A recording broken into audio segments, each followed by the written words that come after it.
A Bíblia diz que o Senhor Jesus era Deus com o Pai. Ele é o Filho. Pai, Filho e Espírito Santo. 3 pessoas, não 3 deuses. 3 pessoas que formam um único Deus. Isso é mistério, não sabemos explicar mais a respeito disso. E está escrito em João 7, 13 o seguinte: todavia ninguém falava dele abertamente por medo dos judeus. Tem lugar do mundo que não pode falar abertamente a respeito de Jesus. Ele criou aquele país, ele fez a humanidade, ele protege aquelas pessoas da colheita, livra de pestes, responde às orações, os pedidos, as súplicas daquelas pessoas, e muitas pessoas ali, se falarem dele, vão presas, em alguns casos até mortas. Pode falar de tudo, menos de Jesus de Nazaré.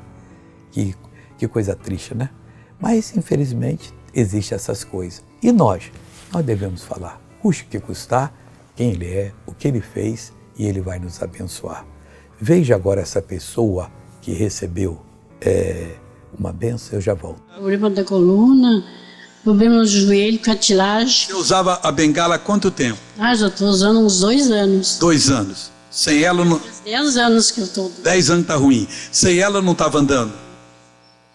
Não. Não. Põe ela no ombro agora, em nome de Jesus. Vai, Reginaldo, para sua casa. Vai, filha de Deus. Vai, o Senhor é a força da sua vida. Está começando a curar você. Oh, glória a Deus. Vamos orar agora. Querido Deus, eu uno a minha fé com a fé dessa pessoa. Eu paraliso toda a ação do inimigo. Eu reprovo, eu repreendo. Eu digo mal, solta este homem, solta essa mulher, solta essa pessoa. É uma ordem, não pode ficar mais. Em nome de Jesus. E você levanta as mãos e diga, graças a Deus. E Deus está lhe abençoando. Amém. Tenha um bom dia.